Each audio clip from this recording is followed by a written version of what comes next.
యువతలకి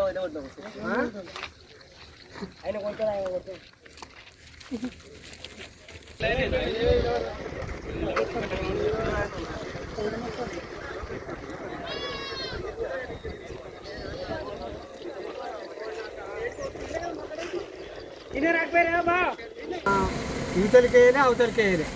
మాది దగ్గర ఇప్పుడు 60-70 ఎకరాలు పోతుంది. నాది 5 ఎకరాల చెల్లెలు పోతుంది. 5 ఎకరాల చెల్లెలు పోతుంది లోపల మొత్తం 1000 ఎకరాలు. మొన్న పోతే ఇద్దరు బాగుతలేదా నాగజన సాగర్ కిందోళ్ళకి ఇంతవరకు ఇయ్యలే, మల్లన్న సాగర్ కిందోళ్ళకి ఇంతవరకు ఇయ్యలే. అప్పుడేం మిగిలి మీరు అన్న ఆ మాట కూడా అన్నాడు. ఎవరన్నారే? ఎమ్మెల్యే ఎవరైనా గొంగళి అది వీలైతే అప్పుడేమో అన్న అనుకుంటే ఇంకా గలీజ్ మేము పైసలు వేస్తా 2 నెలల పైసలు వేస్తా, మీరు భయం తీసుకోమని చెప్పి మేము మొదలు నాడు పోయినాడు. మేము ఇచ్చినాం 2 లక్షలు ఇచ్చినాం. ఇప్పుడు మా పైసలు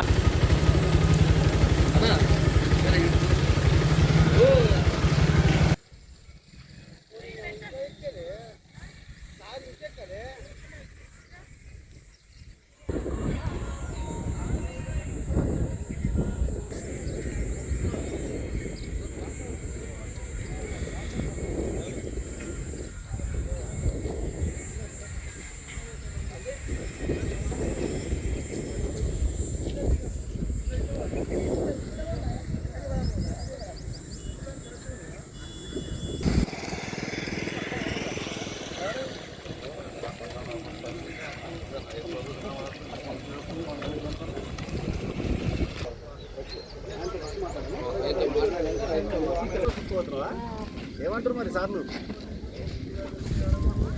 ఇక్కడ రోజుకో లారీ అయినా 3 నెలలు పడుతుంది. 80-90 లారీలు అవుతుంది.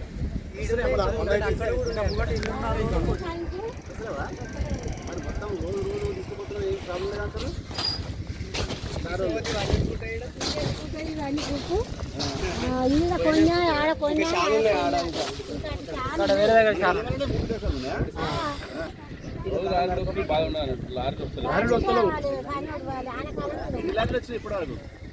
వాన కొడితే అంత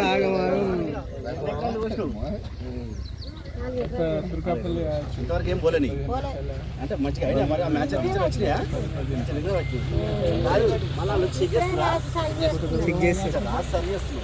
మళ్ళీ ఉన్నట్టుగా కొంచెం అంతా పట్టలే ఇంకా పట్టిరు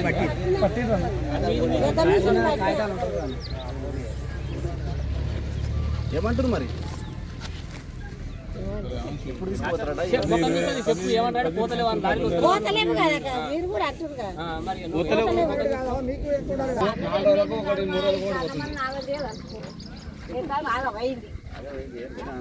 దానికి కానీ రోజు 2 లారీలు వస్తాడు మాట్లాడుతాడు. ఒకటే వస్తుంది ఏమనంటే అక్కడికి డైరెక్ట్ అడుగుతలేరా?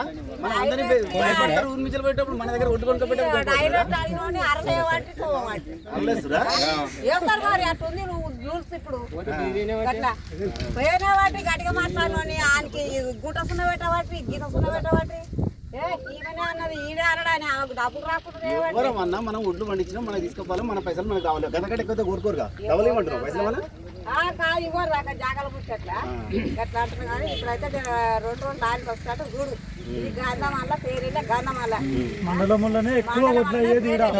సీజన్లో 100 లారీలు పోతాయి. ఇప్పటి వరకు నెల అవుతుంది 4 లారీలు పోలేదు.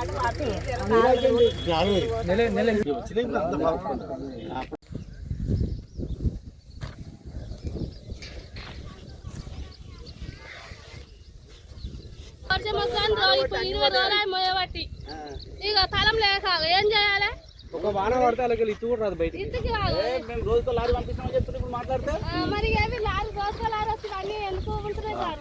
అడగలు పండించారట. పోతుంది మొత్తం పోతుంది. ఏం అడుగుతున్నా కట్టుకొచ్చింది ఇప్పుడు. ఇక చెల్లనే పోతుంది. ఇప్పుడు ఇది ఒకసారి మా పంట ఇక అయిపోయింది. మరి మొత్తం చెల్లనే పోతుంది సార్.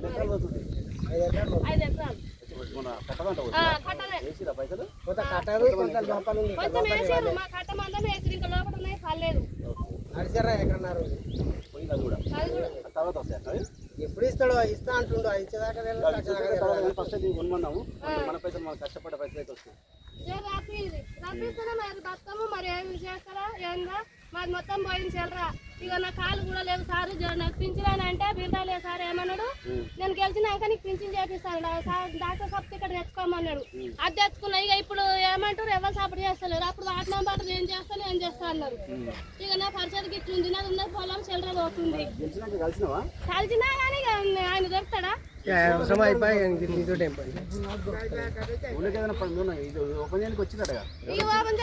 సార్ ఇట్లా మాట్లాడుతున్నారు కానీ మాట్లాడిస్తారా సార్ అప్పుడు దగ్గర కూడా రానియరు దగ్గర కూడా రానియరు దాన్ని మనలో ఎవరైనా ఆ మెడికల్ సర్టిఫికేట్ తెచ్చుకొని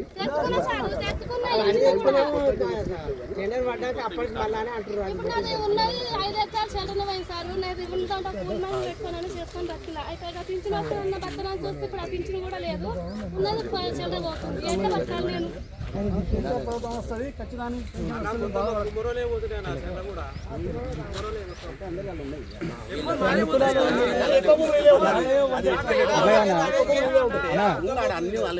మొత్తం 180 ఎకరాలు కుమరలో పాలు మొత్తం ఇప్పుడు 700 ఎకరాలు పోతే కుమరలో 180 ఎకరాలు 180 ఎకరాలు అంటే మొత్తం ఎంత 140 ఎకరాలు అవుతుంది మొత్తం కట్టకింది గిల్లేదన్న మొత్తం ఆ కుమరలో దగ్గర కూడా అనిస్తలేడు ఆయన పైన పోతే మా వాళ్ళు మా బామ్మర్ గారు పోతే ఆఫీస్ పోతే తయారైంది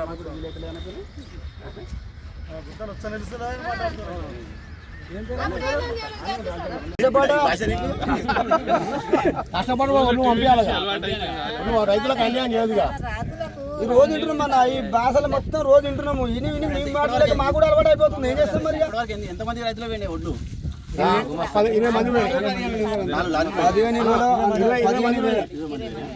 15 అంతే ఎక్కువ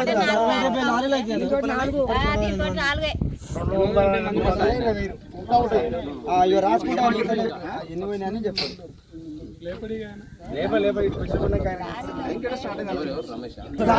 వీళ్ళేం చేస్తారు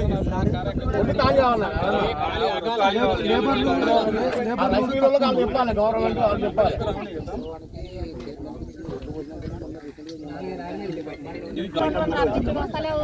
పదవులే ఉంటే రాష్ట్రానికి కాడ ఉంటే ఆడన్నా గిడికి వచ్చి నీతో మాట్లాడతాడు ఆయన రాస్తున్నాడు ఈడే ఉంటే నువ్వు పదవులే ఉంటే నీ దగ్గరకు వచ్చి నమస్తే నమస్తే అని కూర్చొని నా పేరు కల్లూరు రామచంద్ర రెడ్డి సార్ మేము గంధమల్ల ఐకేపీ సెంటర్ నుండి మాట్లాడుతున్నాము పిఎస్సిసి నుండి సార్ ఇప్పటి వరకు 4 లారీలు పోయినాయి సార్ 20 రోజులలో 4వది లోడ్ అవుతుంది ఇప్పుడు అది ఎట్లా మరి ఎన్ని రోజులని తీసుకుపోతారు ఎట్లా అయ్యింది అనేది సార్ తుర్కపల్లి మండల్ గోడౌన్ ఇచ్చేసి కనీసంగా 3-4 గంటలలో బండి అన్లోడ్ అయిపోయి లోడ్ చేసుకుంటుంది 20 రోజులలో 4 బండ్లు తిరిగినాయా అవును సెంటర్ ఇన్ఛార్జ్ మాట్లాడమని ఒకసారి ఇగో మాట్లాడుతుంది చూడు సార్ సార్ ఇక్కడ లేబర్ తక్కువ లేబర్ లారీలు వస్తలేవు లేబర్ తక్కువ నా పని అది నేను చేసే పని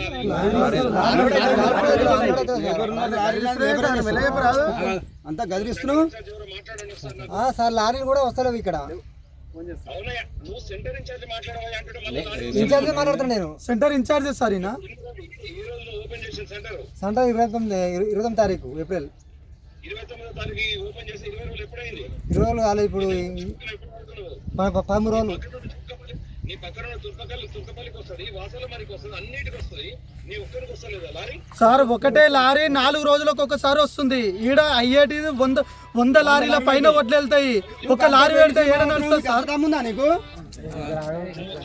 ఒక్కసారి కనీసం మాట్లాడే సార్ మీ నెంబర్ నాకు చేయలేదు ఎవరు అందుకే నేను చేయలేదు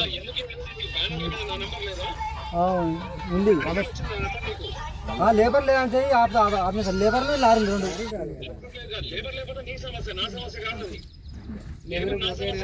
లారీలు కూడా పంపించండి సార్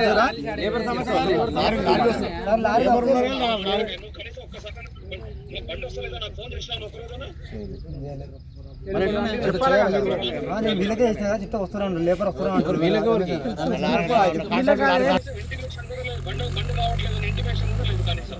ఒక నిమిషం వినండి నేను రామచంద్ర రెడ్డి మాట్లాడుతున్నాను అయితే ఇప్పుడు మొత్తం టోటల్ దాదాపు 70 లారీలు ఉన్నాయి సార్ ఇక్కడ.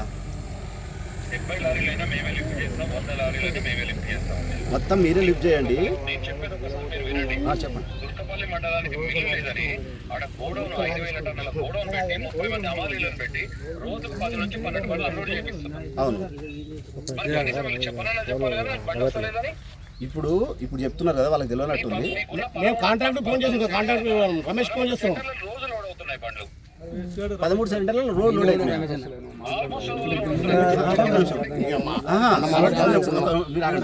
13 సెంటర్లలో రోజుకు ఒక లారీ లిఫ్ట్ చేస్తున్నారు మీరు. ఆల్మోస్ట్ ఆల్టర్నేట్ అయినా ఖచ్చితంగా లోడ్ అవుతుంది బండి. 3 రోజులకు ఒకసారి లోడ్ అవుతున్నాయండి. మీ అన్లోడింగ్ అయితే వాడా మీ దగ్గర బండి ఏంటంట? నేను ఇప్పుడు మాట్లాడి మళ్ళీ చూడు.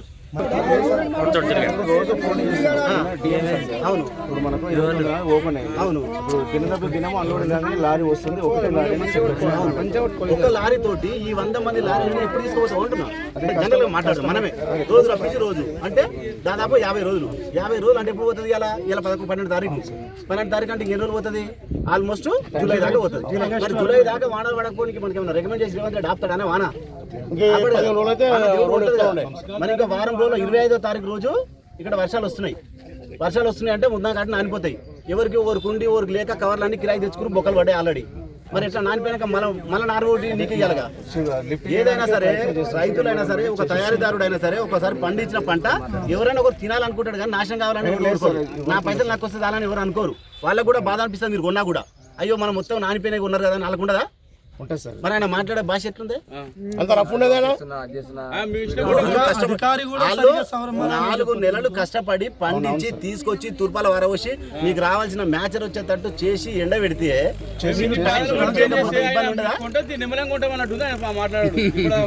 మనకు లేబర్ లేరు. 2 రూపాయలు ఎక్కువ ఇవ్వాలి, తీసుకోవాలి. ఇప్పుడు మనకు ఆడు వరి కోసం మిషన్ వస్తాడు అనుకో, ఏం చేస్తాం? అరే జర ఏమన్నా సాయంత్రం చూసుకోవడం కానీ వచ్చినా కూర్చుకోరు అంటాం. మరి వాళ్ళు కూడా అట్లా తీసుకుపోవాలి కదా సార్. మన సెంటర్లో 8 మంది లేబర్స్ ఉన్నారు సార్. అవును, ఇప్పుడు ఇంకా 5 మంది ఎక్స్ట్రా పెట్టుకోండి. లారీ చెప్పండి, అవసరమైతే ఇంకో లారీ పెట్టైనా సరే రోజుకు ఒక 2 లారీలు 3 లారీలు తీసుకుపోతే ఒక లారీ పోవాలి, ఒక లారీ ఖచ్చితంగా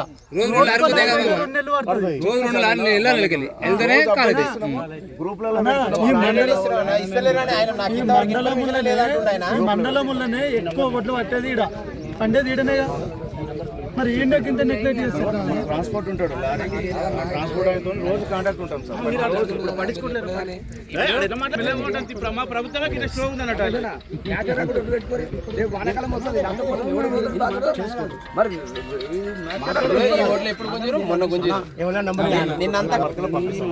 ఎందుకంటే మనం కష్టపడి పండించిన పంట నీళ్ళలో పోతే ఎవరికి బాధ కదా.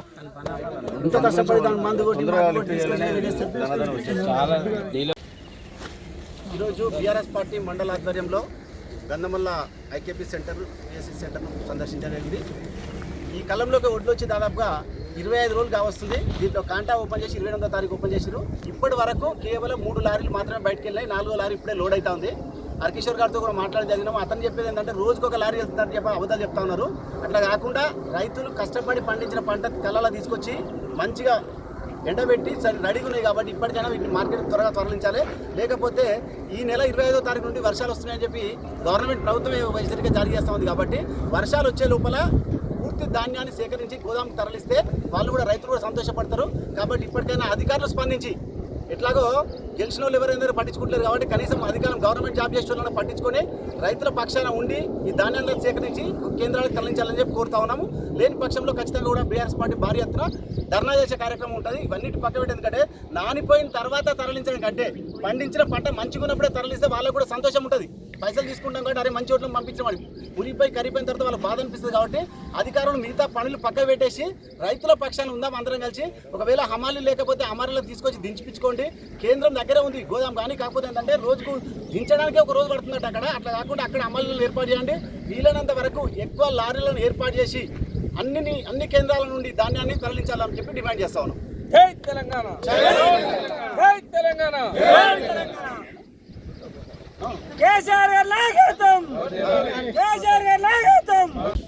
గంధమల్ల వరి కొనుగోలు కేంద్రాన్ని సందర్శించడానికి వచ్చిన బీఆర్ఎస్ పార్టీ మండల ఆధ్వర్యంలో. అయితే ఏంటంటే ఇక్కడ గంధమల్లకి వచ్చిన తర్వాత ఏంటంటే గంధమల్ల ప్రజలు చాలా ఇబ్బంది పడతా ఉన్నారు. మరి గంధమల్ల రిజర్వాయర్ వస్తుంది కాబట్టి దాదాపుగా రేవంత్ రెడ్డి గారు శంకుస్థాపన చేసి కూడా 8 నెలలు అవుతుంది. మరి 8 నెలలు అయిపోయింది. అయితే ఏంటంటే అప్పటి నుండి కూడా ఎదురు చూస్తూ ఉన్నారు. ఏంటంటే అప్పుడు ఉన్న సందర్భంలో స్థానిక ఎమ్మెల్యే గారు ప్రజాప్రతినిధులు అందరూ కూడా పూర్తి స్థాయిలో డబ్బులు చెల్లించి పనులు మొదలు పెడతామని చెప్పినారంట. మరి అందులో భాగంగా ఈ మధ్యకాలంలో చెరువు కట్టకు సంబంధించి ఏదైతే డ్యామ్కి సంబంధించిన డబ్బులు వేసినారు. మరి లోపలికి రానందుకు మన మల్లన్న కూడా ఇబ్బంది పడుతున్నారు. ఎందుకంటే కేవలం 80 ఎకరాలకు మాత్రం డబ్బులు చెల్లించారు. దాదాపుగా ఇంకా 750 ఎకరాలకు డబ్బులు రావాల్సి ఉంది. గ్రామ ప్రజలందరూ కూడా నిరుత్సాహంలో భయాందోళనలో ఉన్నారు. ఎందుకంటే పూర్తి స్థాయిలో డబ్బులు ఇస్తారా ఇవ్వరా అనే ఆలోచనలో ఉన్నారు. కాబట్టి ప్రభుత్వం తక్షణమే ఈ రిజర్వాయర్లో పోతున్న భూములు పోతున్న వాళ్ళందరికీ కూడా పూర్తి స్థాయిలో డబ్బులు చెల్లించి పనులు మొదలుపెట్టుకుంటే బాగుంటుందని చెప్పి కూడా బీఆర్ఎస్ పార్టీ ఆధ్వర్యంలో తెలియజేస్తా ఉన్నాము. ముఖ్యంగా ఏంటంటే ఏదైనా సరే రిజర్వాయర్ పోయినప్పుడు కొన్ని వేల ఎకరాలకు వస్తుంది, పంటలు పండుతాయనే ఉద్దేశంతో రిజర్వాయర్ ప్రారంభిస్తాము. కానీ ఏంటంటే దాంట్లో భూ నిర్వాసితులను కూడా మనము పరిగణలోకి తీసుకోవాల్సి వస్తుంది. వీళ్ళని కూడా ఇబ్బంది పెట్టి బాధ పెట్టి వెళ్ళగొట్టకుండా వాళ్ళని సాటిస్ఫై చేసి వాళ్ళ మనస్ఫూర్తిగా వెళ్ళిపోయేటట్టుగా ప్రజలు చూస్తూ ఉన్నారు. కాబట్టి ప్రభుత్వం తక్షణమే ఇలా డబ్బులు చెల్లించాలని చెప్పి తెలియజేస్తాం. గత 3 నెలల విషయంలో కూడా అది కూడా విషయము అన్న మాట్లాడిన దానికే సరే ఓకే మాట్లాడిన పెద్ద మనిషిని మన ఊరికి వచ్చి గౌరవించాలి.